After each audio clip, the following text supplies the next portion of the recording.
شروع کرتا ہوں اللہ تعالیٰ کے نام سے جو بڑا مہربان نہایت رحم والا ہے۔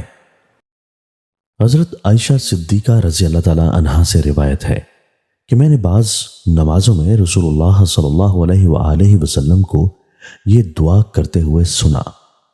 ترجمہ: اے اللہ میرا حساب آسان فرما۔ میں نے عرض کیا حضرت آسان حساب کا کیا مطلب ہے؟ آپ نے فرمایا آسان حساب یہ ہے کہ بندہ کے اعمال نامہ پر نظر ڈالی جائے اور اس سے درگزر کی جائے، یعنی کوئی پوچھ گچھ اور جرح نہ کی جائے۔ بات یہ ہے کہ جس کے حساب میں اس دن جرح کی جائے گی، اے عائشہ اس کی خیر نہیں، وہ ہلاک ہو جائے گا۔ حضرت عمارہ ابن رویبہ سے روایت ہے کہ میں نے رسول اللہ صلی اللہ علیہ وآلہ وسلم کو فرماتے ہوئے سنا کہ وہ شخص آگ میں ہرگز داخل نہ ہوگا جو سورج نکلنے اور ڈوبنے سے پہلے کی نمازیں پڑھتا رہے، یعنی فجر اور عصر۔ تشریح: اس کے دو مطلب ہو سکتے ہیں، ایک یہ کہ فجر و عصر کی پابندی کرنے والا دوزخ میں ہمیشہ رہنے کے لیے نہ جائے گا، اگر گیا تو عارضی طور پر۔ لہٰذا یہ حدیث اس حدیث کے خلاف نہیں کہ بعض لوگ قیامت میں نمازیں لے کر آئیں گے مگر ان کی نمازیں اہل حق کو دلوا دی جائیں گی۔ دوسرے یہ کہ فجر و عصر کی پابندی کرنے والوں کو انشاءاللہ باقی نمازوں کی بھی توفیق ملے گی اور سارے گناہوں سے بچنے کی بھی، کیونکہ یہی نمازیں زیادہ بھاری ہیں۔ جب ان پر پابندی کر لی تو انشاءاللہ بقیہ نمازوں پر بھی پابندی کرے گا۔ لہٰذا اس حدیث پر یہ اعتراض نہیں کہ نجات کے لیے صرف یہ دو نمازیں ہی کافی ہیں، باقی کی ضرورت نہیں۔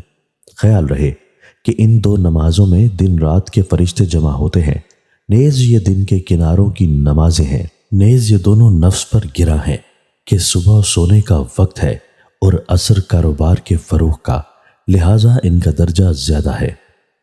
حضرت جندب قصری فرماتے ہیں کہ رسول اللہ صلی اللہ علیہ وآلہ وسلم نے فرمایا جو فجر کی نماز پڑھ لے وہ اللہ کی امان میں ہے، لہٰذا تم سے اللہ اپنی امان کے بارے میں کچھ مواخذہ نہ کرے، کیونکہ اللہ تعالیٰ جب کسی سے اپنے عہد کا مواخذہ کرے گا تو اسے پکڑ لے گا، پھر اسے اوندھے منہ دوزخ کی آگ میں ڈال دے گا۔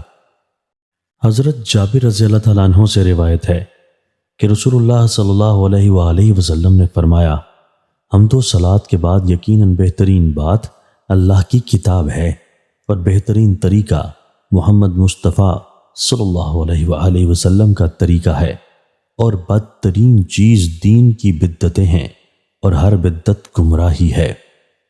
حضرت ابن عباس رضی اللہ تعالیٰ عنہ سے روایت ہے کہ رسول اللہ صلی اللہ علیہ وآلہ وسلم نے فرمایا اللہ کی بارگاہ میں تین شخص ناپسند ترین ہیں: حرم میں بے دینی کرنے والا، اسلام میں جاہلیت کے طریقے کا متلاشی، مسلمان کے خون کا جویا تاکہ اس کی خونریزی کرے۔